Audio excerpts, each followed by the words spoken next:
Estamos de regreso en Punto y Contrapunto. Esta tarde, el Tribunal Electoral del Poder Judicial de la Federación determinó que el Instituto Nacional Electoral, el INE, es competente para realizar la elección o para conducir la elección interna en Morena.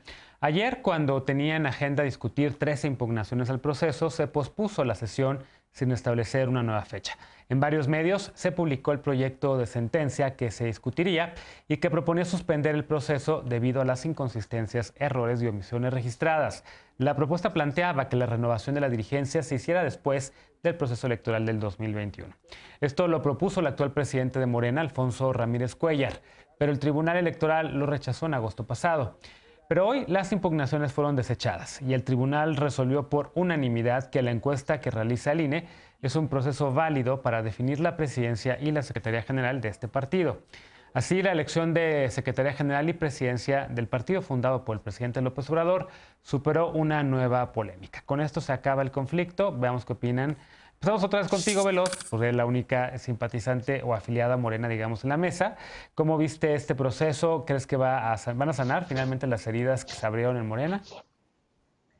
Pues sí, podría ser. Creo que es un tema de voluntad política. Al final, todas las compañeras y compañeros están de ese lado, pero sí es un buen momento para replantearnos qué pasó, cuál es la estrategia. Creo que los estatutos tienen que cambiar, los procesos tienen que cambiar, porque ahora vamos a ser un partido, por lo menos con mucho más afiliados, un partido de masas como somos, y creo que los lineamientos ya no dan para este gran partido que vamos a tener. Ahora, la decisión del tribunal había sido, y hoy tomaron la decisión, de que sí se llevara, que sí se tomara en cuenta el tema de la encuesta y por lo tanto se va a seguir llevando a cabo el tema de la encuesta, a pesar de las impugnaciones que se metieron y que hoy anunciaba Porfirio y Rojas Díaz Durán, que iban a llevar todo hasta las instancias que tuvieran para que se respetara esto. Y yo creo que esto tiene una clara línea de ganadores en ese sentido. Pero sí entiendo que el tribunal lo que tenía que hacer era tomar una decisión respecto a eso. Se tardaron un día en sesionar, que creo que tenía que ver con el cabildeo que estaban haciendo dentro, porque tendrían que haber sesionado ayer y terminaron sesionando hoy,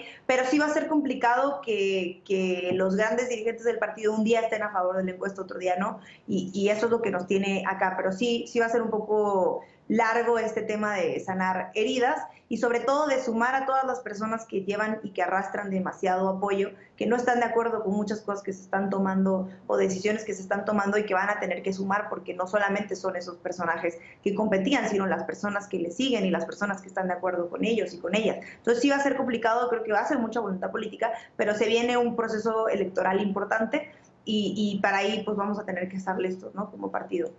Así es. ¿Cómo lo ves tú, Alejandro? Se sana un proceso ya, empieza un proceso ahora de unidad en torno a quien resulte electo como presidente de Morena, porque prácticamente ahora sí las encuestas ponían a dos punteros, que son Porfirio Muñoz Ledo y Mario Delgado, que por cierto se dieron con todo y se han dicho cada cosa que uno diría, ¿de verdad podrá haber unidad después de este proceso? ¿Cómo lo ves? Y en la Secretaría General, pues la verdad es que creo que quien lleva la ventaja pues, es Citlali Hernández, ¿no? Quien ha estado llamando, por cierto, la unidad del partido. Sí, creo que precisamente la figura de Citlali puede ayudar mucho a la operación cicatriz y a generar consensos. Ha mantenido un discurso de no confrontación, sino de volver a la reconciliación, a ver hacia afuera del partido y de los enormes retos. Y bueno, prácticamente es inminente que ella va a ser secretaria general por sus altos niveles de aceptación, pero también porque hay una acción afirmativa a favor de las mujeres. Y como los punteros para la presidencia son dos hombres, será un hecho, yo diría, inevitable que la Secretaría General va a quedar en manos de una mujer, y además celebramos que sea una mujer joven y con trayectoria y militancia. Yo creo que representa muy bien los principios de la Cuarta Transformación. Lo que ha hecho el Tribunal Electoral, dicho esto, lo que ha hecho el Tribunal Electoral con Morena es desastroso. Es un acto más que de asedio judicial, yo diría que de bullying judicial, y realmente es un caso de estudio a nivel internacional de lo que no se tiene que hacer desde un tribunal, desde una máxima instancia en justicia electoral, en la vida interna de un partido. Si nosotros quisiéramos ver cómo sería una elección desregulada, sin regulación, yo diría, volteen a ver el caso de Morena. No hay topes de gastos de campaña, no hay fiscalización, no hay reglas ni siquiera de si se puede hacer campaña o no, no se celebraron debates públicos, en efecto, no hay reglas de publicidad, es decir, es completamente el libre albedrío. Incluso pues hay gente que renunció a sus cargos para contender y otros que no tuvieron que renunciar. Hay una totalmente incertidumbre de todo esto y además está utilizando un mecanismo que no está contemplado en los estatutos y que no es un mecanismo democrático, sino uno estadístico, demoscópico. No tiene nada que ver con mecanismos democráticos de elección interna en ningún partido. Entonces, creo que el hecho de que se haya filtrado digamos, proyecto de resolución en los días en que se están midiendo las encuestas, se está preguntando a la gente, creo que está generando efectos negativos y sobre todo de desconfianza de la ciudadanía y de Morena en un organismo que de por sí ya había tenido pues bastantes problemas de aceptación ciudadana, como es el Tribunal Electoral del Poder Judicial de la Federación. Yo espero que pues ya se pase este momento amargo, que dadas las circunstancias, que la encuesta pues resulte un mecanismo efectivo para que se refleje la voluntad de los simpatizantes, aunque la verdad es que los grandes ausentes aquí son los militantes que no están siendo considerados, ¿no? Es algo completamente ajeno y la verdad de no creerse que esté pasando en digamos, el partido, la fuerza mayoritaria del país. Y yo le preguntaría, por ejemplo, a Martín del PRI o a Ana del PAN, ¿qué sentirían si el tribunal hiciera lo mismo con sus partidos? Porque realmente esto es no hay manera. Indescriptible, yo diría. A ver, ya que les preguntaste qué opina Martín del PRI, primero empezamos contigo. Y además también preguntarte, a ver, realmente cuál es la trascendencia de todo esto que estamos viendo. Creo que Alejandro lo pone en su pregunta orientada, digamos, a qué pasa con el sistema de partidos en México y con esta injerencia del tribunal que se mete en la vida partidista, de la vida interna de un partido. ¿Qué opinarías tú si lo hiciera con el PRI? ¿Y por qué estamos hablando de Morena? ¿Cuál es la trascendencia de todo esto? A ver, ¿qué pasaría con el PRI? Pues que el PRI no llegaría a esto porque tiene reglas claras, ¿no? El problema no lo ocasiona el Tribunal Electoral. Okay. ¿No? El Tribunal Electoral se mete a petición de Morena, ¿no? Morena impugna su método de elección, llega al Tribunal Electoral, el Tribunal Electoral le dice al INE que lo organiza mediante encuestas, el INE lo organiza, sale el resultado de las encuestas, los aspirantes se inconforman y van al Tribunal Electoral. Y el Tribunal Electoral estuvo a punto de decirle al INE que tirara la elección, no que repusiera procedimientos, sino que se diera una prórroga de la actual dirigencia. Entonces, estoy de acuerdo con Alejandro que es un desastre, estoy de acuerdo que el tribunal no se debería haber metido tanto, pero yo creo que hay un vicio de orígenes. Cuando registraron al partido también hay un principio de vida interna partidista y cada quien registra sus estatutos. El INE no tendría por qué revisar los métodos de elección interna y si todo el mundo está de acuerdo y si son reglas claras. Se registran y punto. El problema es que apenas ahorita los están poniendo a prueba,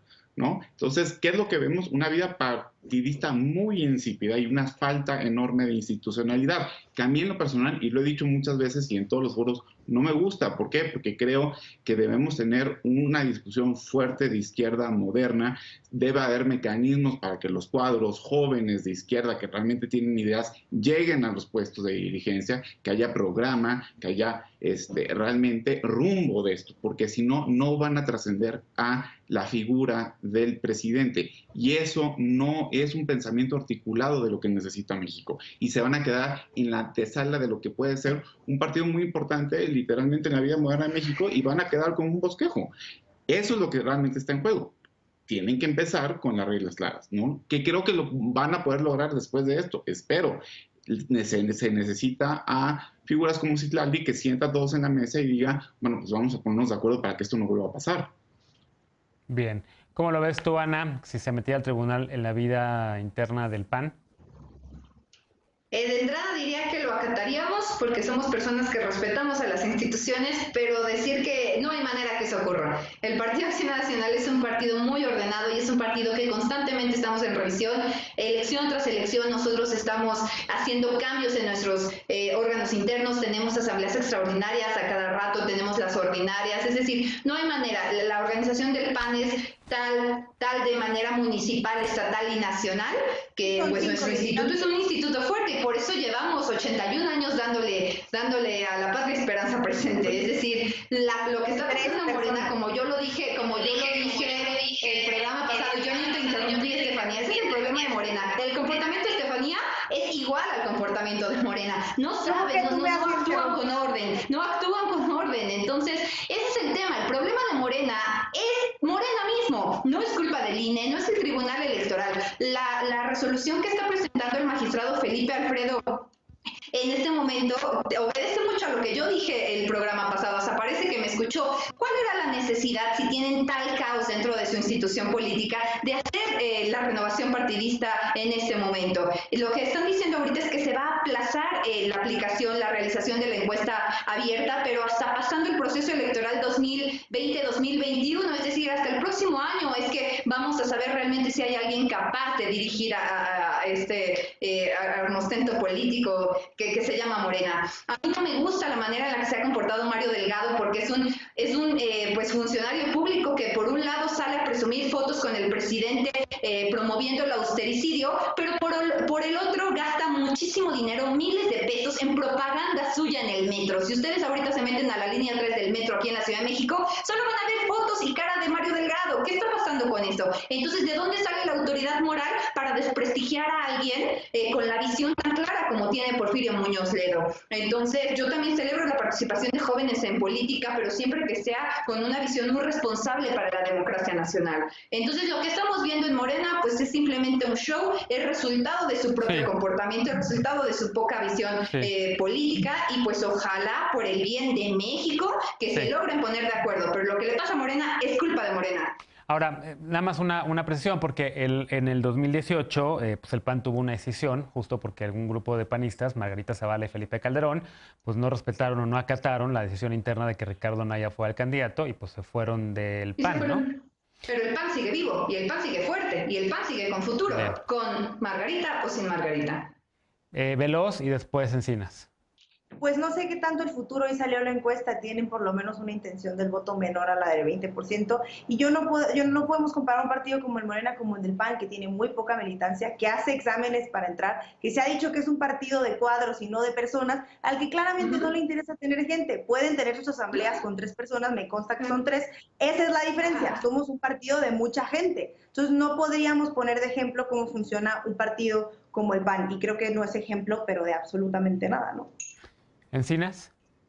Bueno, nada más que quede constancia que ni Martín ni Ana me respondieron, no me respondieron a qué harían, qué posición asumirían si un tribunal que tiene que ser garante del orden constitucional actúa en contra de toda legalidad y asigna y establece un método absolutamente discrecional para elegir a sus dirigencias. En realidad asumieron una postura condescendiente que yo creo que es inmerecida, porque el PRI nunca ha tenido vida interna democrática, son los inventores del dedazo, del tapado, y el PAN sí tenía vía democrática hasta que llegó Ricardo Anaya y su camarilla, y aniquilaron con toda esa vía democrática y convirtieron al PAN en una camarilla de burocratismo.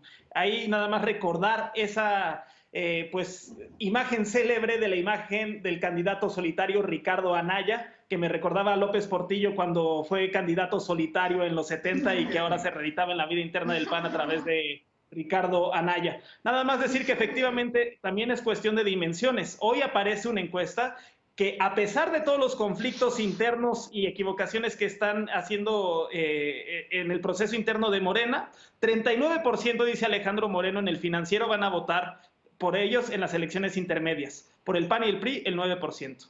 Bueno, pero ahí, a ver, 2 precisiones. La primera es que en 2006 el PRI sí quiso tener un proceso interno de selección de su candidato con debates y demás. Madrazo resultó electo como en ese momento. Y el otro es que pues yo creo que lo de la encuesta de Moreno realmente lo que revela es el apoyo al presidente y no tanto al partido. Si el presidente no fuera López Obrador y Morena estuviera ahí, quién sabe si tuvieran ese mismo apoyo, ¿no? Pero la pregunta es, ¿por quién vas a votar en las elecciones intermedias para diputados, no? Sí, pero pues creo que no se pueden disasociar Morena y el presidente. Martín y después Ana. Nada más en respuesta, yo sí le respondí a Alejandro, no pasaría porque hay una regla clara. O sea, lo que dije es un hecho. O sea, no había reglas claras, acudieron al Tribunal Electoral. Lo que iba a decir antes de que Alejandro dijera eso, es que también es entendible. Pues si Morena nació en el 2015, es entendible esto. Es parte del proceso de ser movimiento partido. Sí. El PRI tiene desde 1929. Ahora, eso no significa que yo esté defendiendo las reglas del PRI, ¿eh? Yo no estoy de acuerdo con muchísimas cosas que hace, ¿no? Pero la pregunta era, ¿qué opinarías? Pues yo creo que no pasaría porque tienen 70 años haciendo lo mismo con unos estatutos que no han reformado. Punto. Es lo único que estoy diciendo. Pero revisa los estatutos de Morena porque sí hay reglas claras y procedimientos claros. Pero alguien los impugnó. Paso por paso. Y lo que hace el tribunal es violar esos mecanismos que ya estaban contemplados en los estatutos. Bien, pero o sea, el tribunal no llegó y le dijo, hola Morena, oye, me quiero meter. No, fue al revés, le tocaron la puerta al tribunal. Bueno, finalmente rapidísimo, Ana, no, 20 segundos. Sí, o sea, que Alejandro acepte que se llegó hasta este punto porque Jacob Polensky no quería irse del poder, a pesar de que está siendo investigada por desvío de recursos y por actos de corrupción con el dinero público de los mexicanos en Morena. La señora no se quería ir del poder y por eso es que empezaron con toda esta contienda interna nacional que no han podido resolver ustedes. Entonces no se quejen ahorita de lo que está pasando. Bien. Yo lo repito, sería imposible que el PAN llegara a esos niveles. Nosotros no estamos hechos así. Y nada más, yo no entiendo por qué siguen diciendo que el PAN es víctima de Ricardo Anaya. Cuando un líder construye con tanto liderazgo y con tanta fuerza, es normal que gane. El PAN eligió a Ricardo Anaya. Entonces... Bien. Bueno, nos tenemos que ir, se acabó el bloque, pero rapidísimo, Alejandro, pero de verdad muy rápido. Lo de Morena que dijo Ana, te lo acepto completamente, pero tú me vas a tener que aceptar que Ricardo Anaya es el principal responsable de la mayor debacle electoral del PAN, que lo devolvió a sus votaciones, a sus porcentajes de votación de los años 80. Bueno, si quieren lo seguimos debatiendo otro día también, porque también podría ser que Ana diga más bien de ese fue la candidatura de López Obrador más que la de Ricardo Anaya. Pero bueno, hacemos una pausa y regresamos para despedirnos con la paparrucha de esta noche, no te vayas.